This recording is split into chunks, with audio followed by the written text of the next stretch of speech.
गुरु प्यारी साध संगत जी, आप सभी को प्यार भरी राधा स्वामी जी संगत जी। आज जो साखी हम आपको सुनाने वाले हैं वो एक सच्ची घटना है। आज की साखी सुनकर आपका सतगुरु पर विश्वास अटूट हो जाएगा।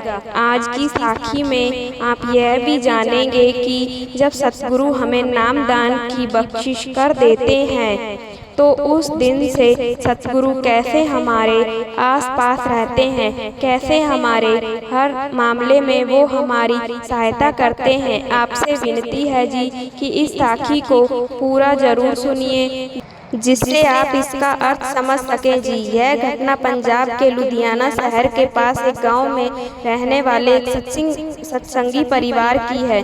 वह सत्संगी परिवार हमेशा सत्संग सुना करते और गुरु घर की सेवा में आगे रहते थे। जैसे ही गुरु घर से सेवा का कोई मौका आता है, यह परिवार तन मन और धन से सबसे आगे रहते हैं। संगत जी, इस परिवार के घर के साथ पड़ोस में एक हिंदू परिवार रहता है जिनके घर की बीबी इस सत्संगी परिवार की बीबी की मित्र है। और जब उस हिंदू परिवार का बेटा पढ़ाई के लिए विदेश चला जाता है तो इस सत्संगी परिवार के मन में भी यह विचार आता है कि क्यों ना हम भी अपने बेटे को विदेश पढ़ने के लिए भेजें। इसीलिए वो परिवार अपने बेटे का वीज़ा अप्लाई करते हैं, लेकिन उसको वीज़ा नहीं मिलता। वो लोग कुछ दिन के बाद फिर से वीज़ा अप्लाई करते हैं, लेकिन फिर से रद्द हो जाता है, जिससे वो लोग बहुत निराश हो जाते हैं। बार बार वीज़ा अप्लाई करके रद्द होने पर उनके बहुत से पैसे भी बर्बाद हो जाते हैं। जब यह बात उस सत्संगी बीबी की पड़ोस में रहने वाली हिंदू मित्र को पता चलती है तो वो उसको बोलती है कि मैंने सुना है कि तुम भी अपने बेटे को विदेश भेजना चाहती हो, लेकिन बार बार वीज़ा रद्द हो रहा है और तुम्हारे पैसे भी खराब हो रहे हैं। लेकिन तुम चिंता ना करो, जहाँ से हमने अपने बेटे का वीज़ा लगवाया था वहाँ से तुम भी एक बार कोशिश करो। वो बीबी अपनी मित्र के कहने पर एक बार और उसकी कई जगह से वीज़ा अप्लाई करती है, लेकिन इस बार फिर से वीज़ा रद्द हो जाता है, जिससे वो सत्संगी बीबी बड़ी हताश हो जाती है और सोचती है कि सबके बच्चे विदेश जा रहे हैं, लेकिन मेरा ही बेटा इतनी बार कोशिश करने पर भी विदेश नहीं जा पा रहा।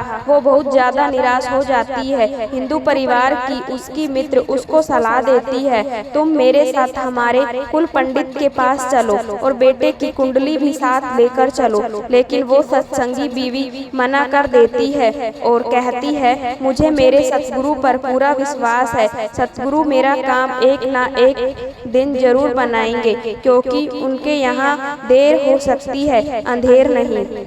लेकिन अपने मित्र के बार बार कहने पर वो अपने बेटे की कुंडली लेकर उसके साथ पंडित के पास चली जाती है। दोनों पंडित के पास जाकर अपनी पूरी द्विधा बताते हैं। पंडित के कुंडली मांगने पर वो बीबी बेटे की कुंडली निकालकर पंडित को देती है। जैसे ही पंडित उसके बेटे की कुंडली देखता है तो देखते ही उसको बोलता है कि आपके बेटे का बचाव केवल आप ही के कारण हो रहा है और आपके जो सतगुरु हैं उनकी दया मेहर का हाथ सदा ही आपके ऊपर है, इसलिए आपके परिवार पर कभी कोई आँच नहीं आ सकती।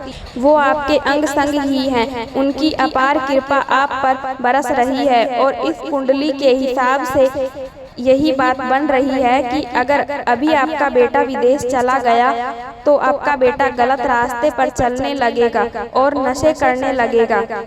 ग्रहों की चाल की वजह से ये हो रहा है, लेकिन जल्दी ही आपके बेटे के ऊपर से ये प्रभाव खत्म हो जाएंगे। जैसे ही यह बात वो सत्संगी बीबी सुनती है, वो सतगुरु को याद करके रोने लग जाती है। वो समझ जाती है मेरे बेटे का विदेश जाने का काम क्यों नहीं बन रहा। वो सोचती है मेरा बेटा अगर विदेश चला जाता तो यह गलत संगत में पड़ जाता और नशे करने लगता, इसलिए मेरे सतगुरु मेरे बाबा जी ने इसका विदेश जाने का काम नहीं बनने दिया, जिससे इसका किसी तरह का नुकसान ना हो और ये गलत संगत में ना पड़े, क्योंकि अगर मेरा बेटा गलत संगत में पड़ जाता तो मेरा क्या हाल होता। संगत जी, हमें एक पूर्ण सतगुरु मिला हुआ है और हम अपने सतगुरु पर अटूट विश्वास भी करते हैं। फिर हमें क्यों किसी ज्योतिषी या पंडित के पास जाने की जरूरत पड़ती है। काम ना बनने पर